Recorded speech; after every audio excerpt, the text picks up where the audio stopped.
8 March 2026ના રોજ વિશ્વના સૌથી મોટા ક્રિકેટ સ્ટેડિયમ ગણાતા નરેન્દ્ર મોદી સ્ટેડિયમ ખાતે ભારત અને ન્યૂઝીલેન્ડ વચ્ચે રમાયેલી આઈસીસી મેન્સ ટી20 વર્લ્ડ કપની ફાઇનલ મેચમાં ભારતે ભવ્ય જીત હાંસલ કરી ટી20 વર્લ્ડ કપ પોતાના નામે કર્યો હતો.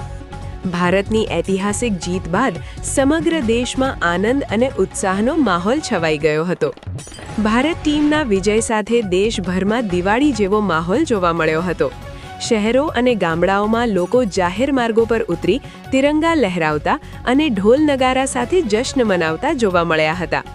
નાના મોટા સૌએ ફટાકડા ફોડી નાચી કૂદી ભારત ટીમની જીતના આનંદ વ્યક્ત કર્યો હતો. આ જીતની ઉજવણીનો રંગ ગુજરાતના ભરૂચ જિલ્લામાં પણ જોવા મળ્યો હતો. ભરૂચ શહેરમાં લોકો મોટી સંખ્યામાં જાહેર માર્ગો પર ઉતરી આવ્યા હતા. ખાસ કરીને 5 બત્તી સર્કલ ખાતે યુવાનો અને નાગરિકો હાથમાં તિરંગા લઈને ભેગા થયા હતા અને ભારત માતાની જય તથા ટીમ ઇન્ડિયાના નારા લગાવી ભવ્ય રીતે ઉજવણી કરી હતી.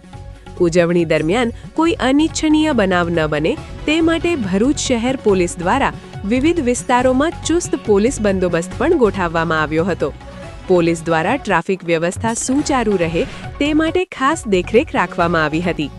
ભારત ટીમની આ જીતને લઈને ભરૂચ શહેરમાં મોડી રાત સુધી ઉત્સાહ અને આનંદનો માહોલ જોવા મળ્યો હતો.